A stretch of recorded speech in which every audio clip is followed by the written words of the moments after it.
নমস্কার বন্ধুরা, আমি সহেলি অলৌকিক জোনের আসরে তোমাদের আরও একবার স্বাগত জানাচ্ছি। বলছেন ঘটনা পাঠিয়েছে আরসি লিখছেন, এই ঘটনাটা আমি আমার অল্প বয়সে শুনেছিলাম একটা বিয়ে বাড়িতে। সেখানে একজনের সাথে আলাপ হয়েছিল, বয়স্ক একজন মহিলা। তখন আমার অল্প বয়স, তাকে আমি জেঠিমা বলে ডেকেছিলাম। খুব ভালো লেগেছিল ওনাকে, খুব সুন্দর কথাবার্তা, খুব হাসি খুশি মানুষ। যাদের বাড়ি গিয়েছিলাম তাদের মেয়ের বিয়ে। এদিকে ছেলের বাড়ি থেকে খবর এসেছে ছেলের ঠাকুরদা হঠাৎ বাড়াবাড়ি রকমের অসুস্থ। এবার মেয়ের বাড়িতে ভীষণ চিন্তায় পড়ে গেছে, একটা যদি কিছু অঘটন ঘটে যায় বিয়ের কি হবে। তা প্রায় 85 বছর বয়স, বৃদ্ধ বয়স যেটুকু অসুখ করে তা না হলে লোকটা খুব যে অসুস্থ ছিলেন তা নয়, কিন্তু বয়স হয়েছে, ভীষণ প্রেশার, কিছু হলেও খারাপ হতে পারে, তাহলে তো বিয়ে বন্ধ হয়ে যাবে। অথচ মেয়ের বাড়ি সব ঠিকঠাক। বিয়ের আগের দিন বলে কথা, সে মেয়ের মা তো আড়ালে চোখে জল মুছছে, মেয়েটার মুখ ভয় শুকিয়ে গেছে, স্বাভাবিক সেটাই।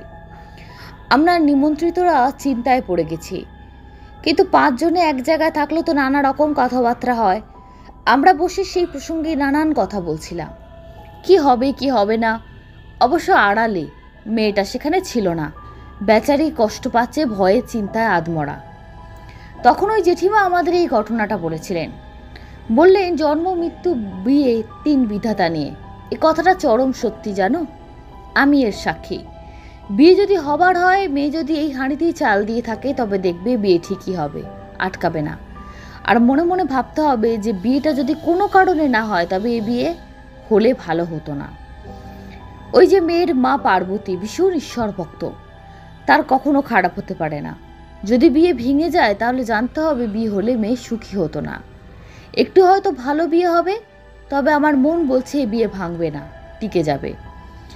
মেয়ের বিয়ে বৌভাত সব হয়ে যাবে, তারপর যদি কিছু ঘটার হয় তবে ঘটবে।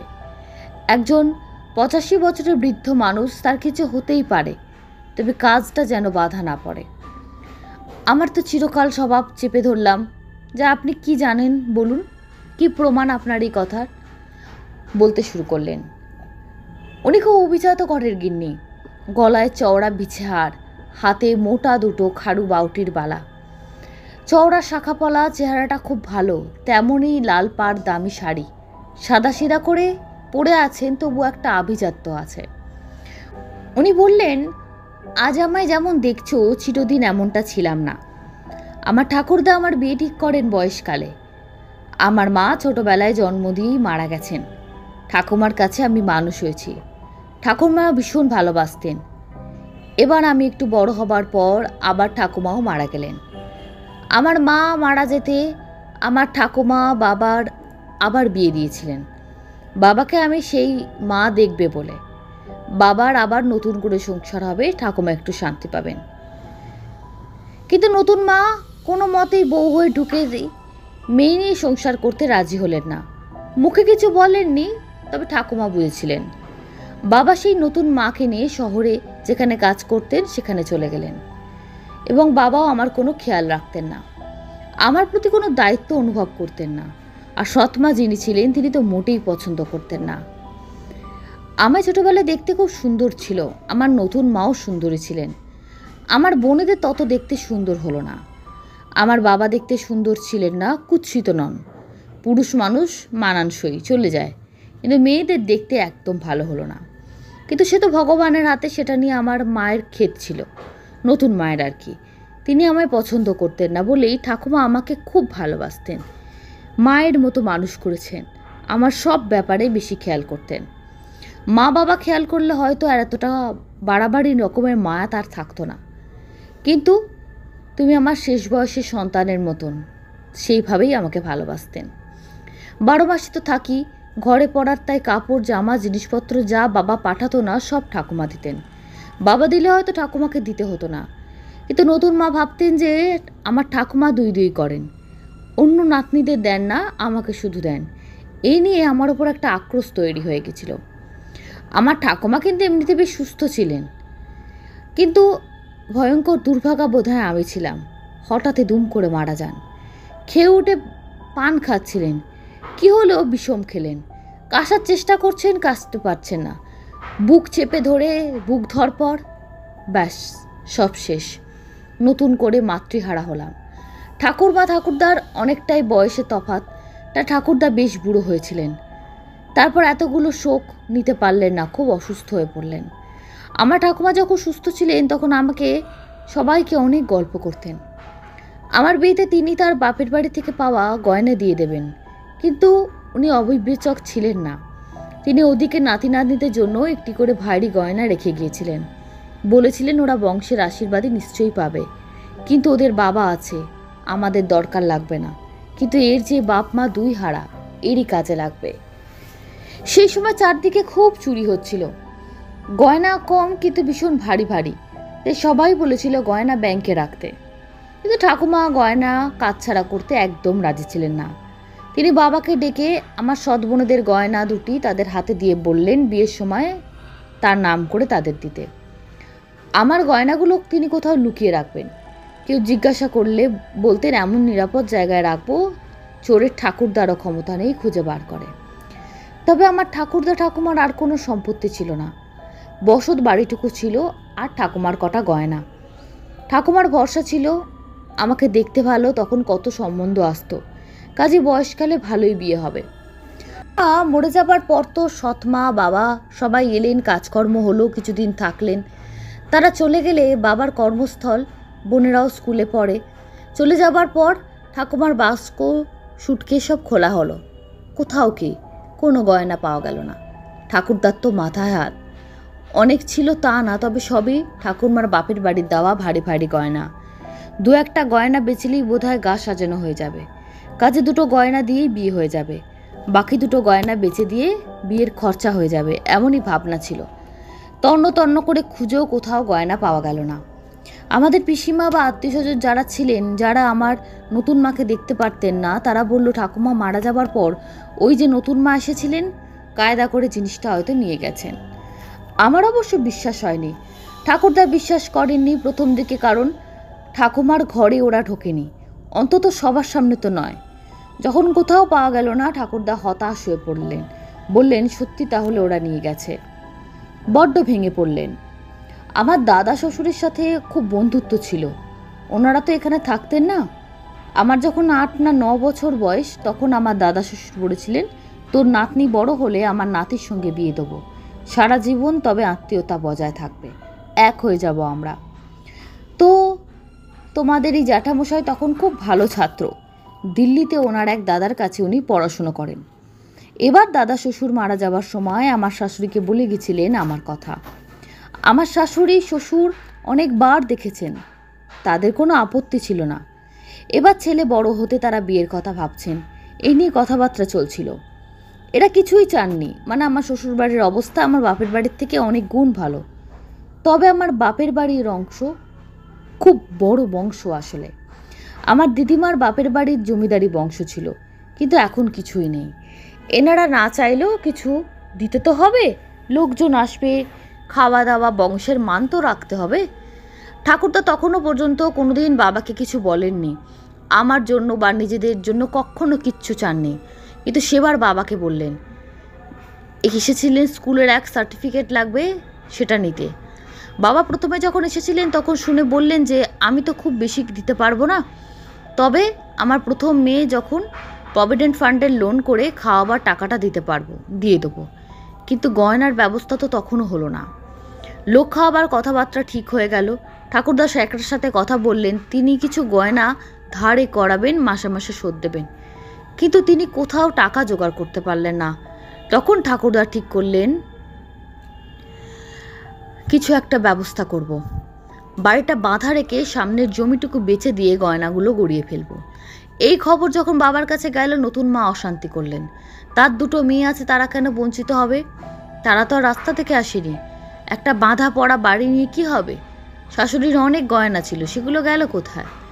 বাবা এবার বললেন তিনি 1 পয়সা দেবেন না আর আসবেনও না, উনি বিয়েতে দাঁড়াবেনও না। এই নিয়ে কোনো অসুবিধার কারণ ছিল না, কারণ আমার শ্বশুরবাড়ির লোকেরা সবই জানত। এবার তো দিন পর্যন্ত ঠিক হয়ে গেছে, বিশাল অপমানের ব্যাপার। ঠাকুরদার হার্টের কষ্ট শুরু হলো। আমার যে কেউ কষ্ট, কি যে কষ্ট গেছে তুমি চিন্তা করতে পারবে না। মা নেই, ঠাকুমা নেই, এরকম দিক বিয়ে কিভাবে হবে? আর দাদু যদি মারা যান, আপনজন বলে তো কেউ থাকবে না, তখন বিয়ে হওয়া তো দূরের কথা, কি যে হবে কিছু বুঝতে পারছি না। আমার দাদুর ভীষণ মান সম্মান জ্ঞান, বংশমর্যাদার একটা গরিমা ছিল তার মধ্যে। তখন একমাত্র উপায় ছিল ছেলের বাড়িতে সব বলা। দাদু বলল, এরা ভিক্ষে করাচ্ছে, এর চেয়ে বিয়ে নিজেই ভেঙে দেওয়া ভালো। আমি আকুল হয়ে কেঁদেছিলাম ঠাকুমার ছবির সামনে। তুমি চলে গেলে আর আমার কষ্ট শুরু হলো। মা ছিল না, তাও কখনো এমন করে কাঁদিনি, তুমি আগলে রেখেছিলে। এখন আমার কি হবে, কি করব তুমি বলে দাও। তোমার গয়নাগুলো কি কেউ নিয়ে গেল? আমার তো একদম বিশ্বাস হয় না, কোথায় গেল? আজ দাদুর মান ইজ্জত বাঁচাতে পারবো কি? গয়নাগুলো তুমি কেন এমন করে ফেলে গেলে? কেন কিছু বলে গেলে না? কাকে বলছি? মরা মানুষ তো কথা বলে না। ভীষণ খারাপ একটা রাত ছিল, কি দুর্ভাবনা, দুশ্চিন্তায় ছটফট করেছি। মাঝরাতে যেন মনে হলো উঠোনে কে যেন চলাফেরা করছে। এত রাতে উঠোনে কে? এদিকে দাদু তো ঘুমাচ্ছে। আমি দাদুর ঘরেরই একটা পাশে ছোট ক্যাম্প খাটে শুয়েছিলাম। দাদুকে দেখাশোনার সুবিধা হয়, বুড়ো মানুষ যদি পড়ে টড়ে যান খাট থেকে। দাদু ছাড়া আমার তো আর কেউ নেই আপনজন। আমি আস্তে আস্তে জানলার কাছে গিয়ে দাঁড়ালাম। দরজা খুব ভালো করে বন্ধ করা আছে, ভয় পাবার কিছু নেই। মজবুত দরজা, কেউ ভেঙে ঢুকতে পারবে না। আবার খসখস শব্দ, মৃদু কিন্তু স্পষ্ট। আমি জানলা দিয়ে বাইরে উঁকি মারলাম। দেখলাম উঠোনে কেউ একজন দাঁড়িয়ে আছে। অন্ধকারে ঠিক বোঝা গেল না। আমি প্রচণ্ড ভয় পেলাম। কি জানি মন্দ লোক কেউ কিনা। খারাপ লোক তো নিশ্চয়ই, নাহলে অপরের উঠোনে মাঝরাতে কে হেঁটে বেড়াবে? দেয়ালে একটা বাইরে পুরনো আমলের ঘড়ি ছিল, তাতে দেখি 2:30 বাজে। রাত 2:30, তখন যুগে অনেক রাত। ভয়ে আমার বাথরুম যাবার দরকার হলো। বাড়িতে তো আর কলঘর লাগোয়া ছিল না এখনকার মতো, উঠোনো নেমে কলঘরে যেতে হতো। কোনো মতে কলঘরে যাবার দরকার হলো, ভয়েতে এখন বেরোতে পারবো না। লোকটা কি উদ্দেশ্যে এসছে? আমাদের অবস্থা সবাই জানে। শ্যাকরার সাথে ধারে কথা হয়েছে, বাড়ি বাধা দেবার কথা হয়েছে, সবাই জানে। আমাদের বাড়ি, টাকা পয়সা, গয়নাগাটি কিছুই নেই। ছোট জায়গা, কারুর কথা কারুর জানতে বাকি থাকে না। কাজেই চুরি ডাকাতি করতে আসার প্রশ্ন নেই। আর এক চিলতে জমি আছে, ঠিক কথা, তাতে এমন কোনো গাছগাছালি ফল পাকুড় নেই যে কেউ চুরি করে নিয়ে যাবে। এমন সময় আধার কেটে গেল। চাঁদ ছিল আকাশে, ঢেকে গেল মেঘে। এত অন্ধকার। এরপর দেখলাম পুরুষ মানুষ নয়, সাদা সিধা শাড়ি পরা একজন মহিলা দাঁড়িয়ে আছে। এত রাতে মহিলা? চেহারার গঠন দেখে বোঝাই যায় মাঝবয়স্ক। এ কি কাণ্ড! এবার খাটের দিকে তাকালাম। দাদু অঘরে ঘুমোচ্ছে। আমি একবার কাঁপা কাঁপা গলায় জিজ্ঞাসা করলাম, কে ওখানে? খুব জোরে চিৎকার করা দরকার ছিল না, কারণ উনি যেখানে দাঁড়িয়েছিলেন সেটা আমার থেকে বেশি দূরে না। নিস্তব্ধ রাত্রি, সামান্য কাপড়ের খসখস শব্দ যদি উনি শুনতে পেয়ে থাকেন, তেমন আলতো গলাও উনি শুনতে পাবেন। কোনো উত্তর এলো না। আমি আবার জানলার গড়া দিয়ে মাথা ঠেকিয়ে ডাকলাম, কে আপনি মা? উত্তর দিচ্ছেন না কেন? আমার যে বড় ভয় করছে। এবার ভদ্রমহিলা পাশ ফিরলেন। চাঁদের আলোয় মনে হলো কাঁচা পাকা চুল, স্বাস্থ্য ভালো, পুরোপুরি আমার দিকে ফেরেননি। একবার উনি আমায় হাতছানি দিয়ে ডাকলেন। হাতটা তুলতে আমি দারুণ চমকে গেলাম। এ তো আমার ঠাকুমার হাত। সেই ক্ষয়ে যাওয়া শাখা, বেঁকি চুড়ি, আঙুলের মাঝখানটা বাঁকা, একবার ভেঙে গেছিল আর সোজা হয়নি। সে আঙুলে একটা লোহার আংটি। ঠাকুমা, ঠাকুমা, পাগল হয়ে চিৎকার করলাম। কিন্তু ঠাকুমা তো মারা গেছে, আমাকে ফেলে চলে গেছে। কিন্তু মহিলা এবার আমার দিকে ফিরলেন। হ্যাঁ, আমার ঠাকুমা, একদম স্পষ্ট। মুখ চোখ খুব পরিষ্কার না দেখা গেলেও তার চেহারা, পত্তর, কাপড় পরার ভঙ্গি, দাঁড়াবার ভঙ্গি সব আমার নখদর্পণে। কাপড়ের খসখস শব্দ পেয়েছিলাম, কারণ কাপড়টা উনি পরেছিলেন সেটা নতুন কাপড়। ওনাকে যখন নিয়ে যাওয়া হচ্ছিল ওই সময় নতুন কাপড় পরানো হয়েছিল। আমি হিতাহিত জ্ঞানশূন্য হয়ে গেলাম। কি করছি কিছু বুঝতে পারলাম না। জোরে বলে উঠলাম, ঠাকুমা! বলে দেখি দাদুর দিকে তাকালাম। দেখলাম দাদু তখন ঘুমোচ্ছে, শুধু ঠোঁট নড়ল। কাছে গিয়ে শুনলাম, কিছু বুঝতে পারলাম না। চোখের ভুল নয় তো? ছুটে গিয়ে জানলার কাছে দাঁড়ালাম। মাথা ঠুকে গেল গড়াদে। না, মিথ্যে না, আমি ঠিকই দেখেছি। আমার দরজা খুলে উঠোনে নেমে গিয়ে দেখি ঠাকুমা আগে আগে হাঁটছে আমাদের পুরনো গোয়াল ঘরটার দিকে। ওখানে কোনো গরু নেই। অনেক কাল আগে গরু থাকতো।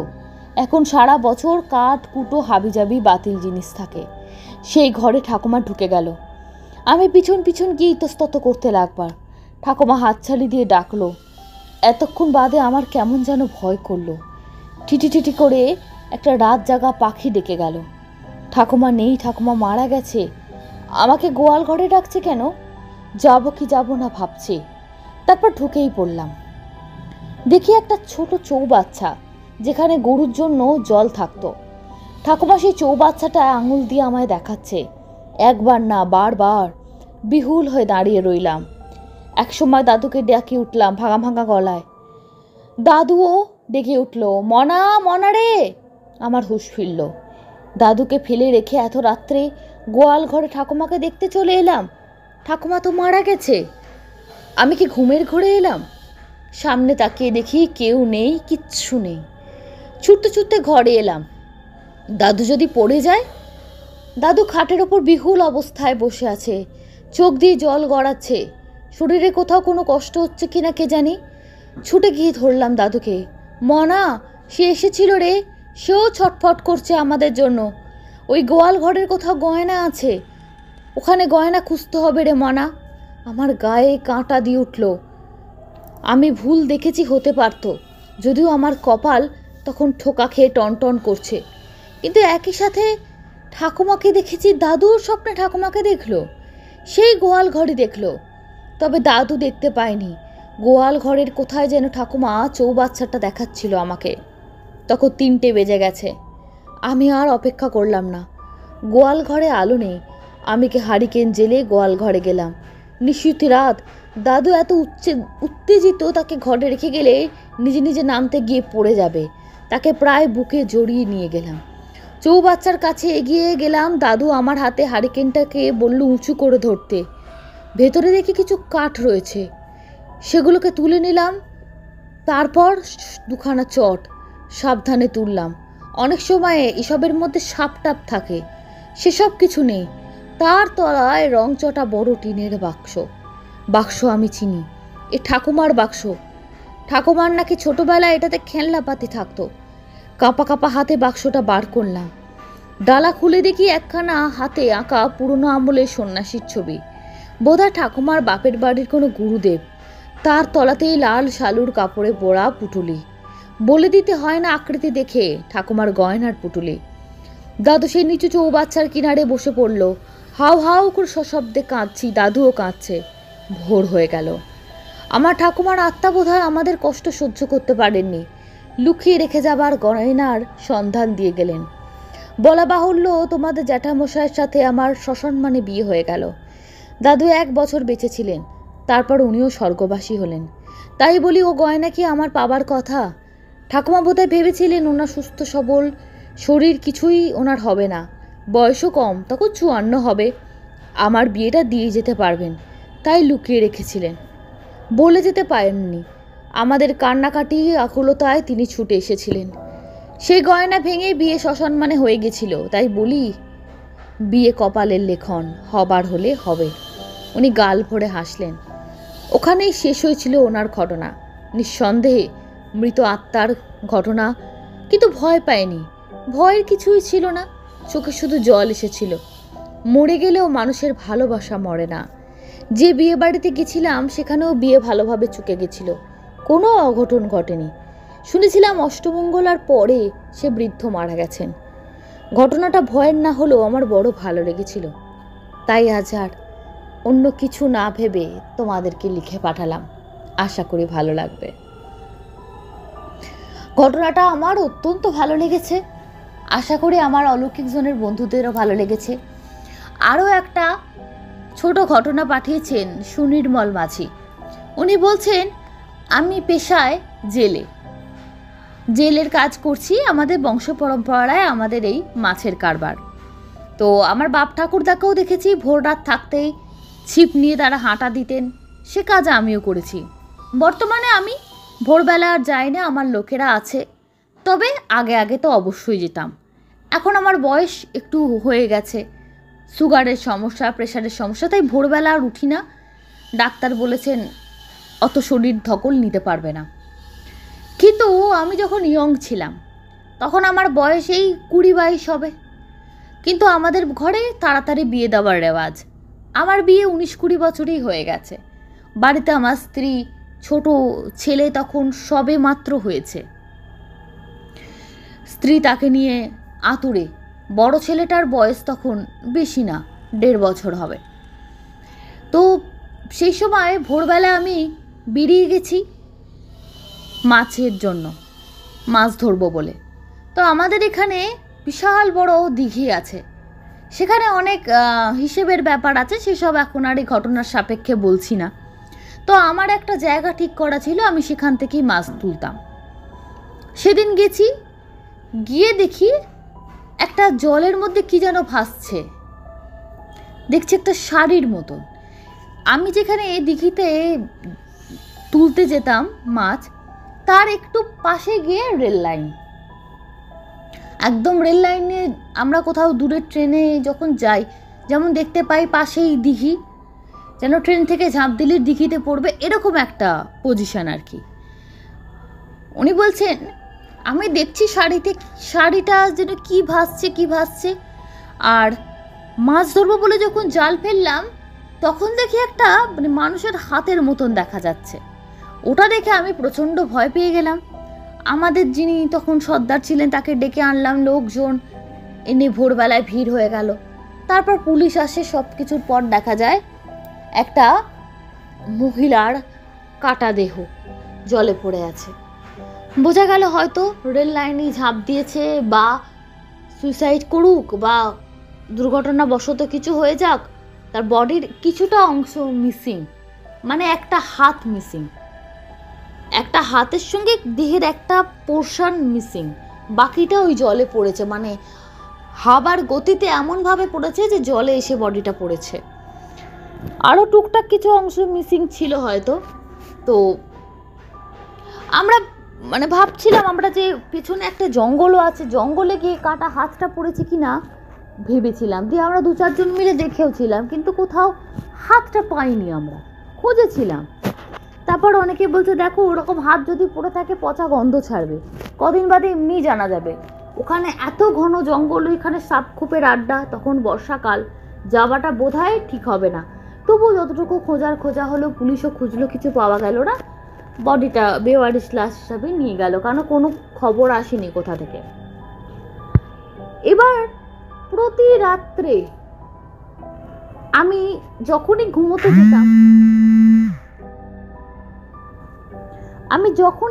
যেতাম তখনই রাত্রিবেলা ঘুমিয়ে পড়েছি, বেশ অনেকটা রাত। একজন মূলত যেন কানের কাছে এসে বলছে, আচ্ছা আমার হাতটা খুঁজে পেলে না গো? আমার হাতে একটা সোনার চুড়ি ছিল, ওটা আমার বাড়িতে দেওয়া খুব দরকার, আমার বাড়ির লোককে দিলে ওরা আমাকে শনাক্ত করতে পারবে, এটা বলতে চাইছে। আমার হাতটা খুঁজে পেলে না গো? বলছে এই স্বপ্ন প্রতিদিন আসতে লাগলো। একদিন ঘুমাচ্ছি আমার ছেলেটাকে নিয়ে, বড় ছেলে, তাও সে তখন অনেক ছোট, কিন্তু আতুরে যেহেতু 2টো বাচ্চা নিয়ে তো মা শুতে পারবেন না, আমি বড়টাকে নিয়ে ঘুমাচ্ছি। ছেলে মাঝরাতে কোকিয়ে উঠলো, অতটুকু ছেলে, আমি ছেলেকে নিয়ে দাওয়ায় ঘুরে ঘুরে বেড়াচ্ছি, দেখছি একটা ছায়ামূর্তি আমাকে পাশ দিয়ে ঝটকা মেরে ঘর থেকে বেরিয়ে গেল। উঠোনের পাশ থেকে আমি কে কে করে চিৎকার করতে খানিকটা গিয়ে দেখি ছায়ামূর্তিটা ভালো করে দেখি মহিলার মতো আকৃতি, ফিস ফিস করে দূর থেকেই বলছে, আমার হাতটা খুঁজে পেলে না গো? বলে গায়ের রোম আমার খাড়া হয়ে গেল। আমার সেই ছেলের কি জ্বর, ভাবছি যে ভগবান, আমি কেন সেদিনকে ওর বডিটা আগে দেখলাম, আমার পেছনে কেন পড়েছে। ওঝা ফকির পীর কিছু বাদ রাখলো না, না আমার ছেলে ভালো হচ্ছে, না আমি অসুস্থ হয়ে গেছি, আমি সুস্থ হচ্ছি। রাতের বেলা ঘুমোতে পারি না, এমনকি কলঘরে যদি যাই, কলঘরে গেলেও মনে হয় যেন পিঠের মধ্যে একটা কি সুরসুর করছে, একটা হাতের মতো মানুষের, আর বলছে আমার হাতটা খুঁজে পেলে না। আমি পুকুরে চান করতে যাই, না ওই পুকুরে না, অন্য পুকুরে ডুব দিয়ে দেখছি একটা দুটো কালো চোখ, হাতটা পেলে না। আমি মায়ের থানে গিয়ে চিৎকার করে কাঁদছি যে আমাকে কেন মা, আমি তো তাকে মারিনি, তার জন্য আমি কোনো দায়ী না, আমাকে বারবার কেন এরকম করছে। আমাদের জেলের যে যে সংগঠন ছিল সেখানেই বললাম, তারা আমাদের ব্যাপারটা সবই জানতো, বললো না এরকম হলে তো খুব মুশকিল, ওই মৃত আত্মা যেহেতু ও প্রথমে দেখেছে বলে ওকে তাড়া করছে। তো এভাবে কিছুদিন চলার পর আমার স্ত্রী আঁতুর কাটতে কোনো রকমে দুটি সন্তানকে নিয়ে বাপের বাড়ি চলে গেলেন, নাহলে বড় ছেলেটাকে বাঁচানো যাবে না। আমি ভাবলাম এই ভালো, অন্তত বাচ্চাগুলো প্রাণে বাঁচুক। আমি অসুস্থ অবস্থায় কোনো রকমে ঘরের মধ্যে আছি, আমার মা বাবা, আমাদের অনেক বড় সংসার, তারা দাদা বৌদি, তারা আমাকে নিয়ে খুব চিন্তিত যে আস্তে আস্তে শরীর রোগা হচ্ছে, আর বলছে মাথা খারাপের মতো, নিজে নিজে ভুল বকতাম, কখনো কখনো হাসতাম। আমার মা ডুগরে কাঁদতেন যে ছেলেটা বোধহয় আমার পাগল হয়ে গেল গো, ওই কী আত্মার পাল্লায় পড়লো, কে কার বাড়ির বউ মরেছে, আমার ছেলের ঘাড়ে কেন বাপু, ও গেছিল বেচারা মাছ তুলতে, তোমাকে কি ও মেরেছে, তুমি ওর পেছনে লেগেছ। এরকম কিছুদিন যাবার পর শুনলাম ওই জঙ্গলের ওখান থেকে নাকি পচা ভ্যাপসা গন্ধ আসছে। সেখানে সবাই মিলে গিয়ে বলল যে একটা মাটিতে শিয়াল বা কুকুরে হয়তো মাটি খুঁড়েছিল, তার খোঁড়ার মধ্য থেকে একটা হাতের মতো বেরিয়ে আছে, অর্ধেকটা মাংস খসে গেছে, হাড় বেরিয়ে এসছে, যেহেতু অনেকটা দিন কেটে গেছে মাঝখানে। সেখানে একটা সোনার চুড়ি আছে, ওই চুড়ি দেখে শনাক্ত করা হলো ওটা ওই মহিলারই হাত, পচা গন্ধ, শুধু হাড়ের ওপর চুড়িটা যেন জড়ানো, এরকম বলে বিভৎস দৃশ্য। আর কি করণীয়, সেই গয়না দেখেই ভদ্রমহিলাকে তার পরিবারকে শনাক্ত করা হয়েছে। তার বাপের বাড়ির লোকেরা শ্বশুরবাড়ির লোকদের দোষ দিচ্ছে, শ্বশুরবাড়ির লোকেরা বলছে না স্বামীর সঙ্গে ঝগড়া হয়ে বউ নিজেই ঝাঁপ দিয়েছে। তো কি সত্যি ঘটনা ঘটেছিল কেউ জানতে পারেনি। বডিটা মর্গে যেমন ছিল, সে বডি দেখে নাকি এত বডির খারাপ অবস্থা শনাক্ত করা সম্ভব হয়নি, চুড়িটা দেখে শনাক্ত করা হয়েছিল। এবং পরবর্তীকালে সেই চুড়ি বউটির বাপের বাড়ির হাতেই তুলে দেওয়া হয়েছিল, বউটির কোনো বাচ্চা কাচ্চা ছিল না। তো এটা ছিল ঘটনা। কিন্তু কেন সে আত্মা তাকে তাড়া করে বেরিয়েছিল বলে আমি আজও এই উত্তর জানি না। সবাই তো দেখেছিল, হয়তো আমি প্রথম দেখেছিলাম, পুলিশও তো নিয়ে গেছে, পুলিশরা তো এরকম কাজ অনেকে করে। ওই থানারই একজন পুলিশের লোক ছিলেন, এখন বলছেন বর্তমানে বদলি হয়ে গেছে, তিনি বলছেন আমরা তো হামেশাই এইসব কাজ করি, আমাদের তো এরকম হয় না। তো কিছু কিছু লোকের সঙ্গেই হয়তো এমন ঘটনা ঘটে। বলছেন খুব বাড়িতে আমার অবস্থা খারাপ হয়ে গিয়েছিল, আমার ছেলে 1.5 মাস, বড় ছেলে টাইফয়েডে ভুগেছিল, অনেক কষ্টে ছেলেদেরকে সুস্থ করতে পেরেছিলাম। আমার স্ত্রী যদি ছেলেদেরকে নিয়ে তখন চলে না যেত তাহলে আমার বাচ্চাগুলোকে বাঁচানো যেত না। যা বাড়ির পরিস্থিতি হচ্ছে না, বাড়ির সবাই বুঝতে পারছিল ঘরের পরিবেশ পুরো ভারী, ওতে বাচ্চা রাখা সম্ভবই না, কোনো তাবিজ মাদুলি কাজ করছিল না। তো দুটো ঘটনার সঙ্গে চুরির ব্যাপারটা, সোনার গয়নার বিষয়টা কমন হলেও দুটো সম্পূর্ণ আলাদা ঘটনা। কিন্তু আমার তো দুটো ঘটনাই ভালো লেগেছে। বন্ধুরা তোমরা লাইক করে দিও, কেমন লাগলো আমাদের ঘটনাগুলো, কেমন লাগছে তোমরা অবশ্যই কমেন্ট করে জানিও। সরাসরি চলে যাচ্ছি কমেন্ট বক্স সেকশানে, দেখিনি আগের দিন কে কে কমেন্ট করেছেন। দীপা ব্যানার্জি লিখেছেন অত্যন্ত আশ্চর্যজনক ঘটনা। রেখা চন্দ্র, দ্য স্টাডি স্পট, আরও যারা যারা কমেন্ট করেছে একটু দেখিনি। কমেন্ট করেছেন গীতা গোস্বামী, কমেন্ট করেছেন অনিন্দ জানা, কমেন্ট করেছেন রিকা, কমেন্ট করেছেন delightful car rally, Babli Mallick, একে লিখেছেন শারদীয়া শুভেচ্ছা আপনাদেরও। রূপা বালা লিখেছেন তোমার গল্প শুনে মনে হয় বাস্তবে এরকম হয়, কিন্তু গল্পগুলো সত্যি খুব সুন্দর হয়, এগুলো সত্যি ঘটনা দিদি। মৌসুমি দে, প্রথম ঘটনাটা খুবই দুঃখজনক, ভয়ঙ্কর ঘটনা, সেকেন্ড ঘটনাটাও দুঃখজনক। শিবাশী সেন বলেছেন প্রথম ঘটনাটা খুবই মর্মান্তিক, যিনি মারা গেছেন ওনার আত্মার শ্রাদ্ধ শান্তি ঠিক করে হয়নি। দ্য ওয়েলথ কেয়ার কমেন্ট করেছেন কৃপা ত্রিপুরা, মায়ের বোনকে খালা আর বাপের বোনকে ফুপি বলে, আচ্ছা হতে পারে। আমি আগের দিনই বলেছিলাম যে আমি এই বিষয়টা ঠিক জানি না, আমারও কনফিউশন ছিল। সুপ্রীতি মিশ্র লিখেছেন বাবা মা ছেলেটির জীবন নিয়ে খেলা করে ফেললো, ছেলেদের সঙ্গে এরকমই অনেক সময় হয়। রিকা লিখছেন আমারও বাড়ি হাওড়ার Ramrajatala. Thank you so much. আরও অনেকে কমেন্ট করেছেন, প্রত্যেককে অসংখ্য ধন্যবাদ। এভাবেই সঙ্গে থাকবেন। শুভরাত্রি।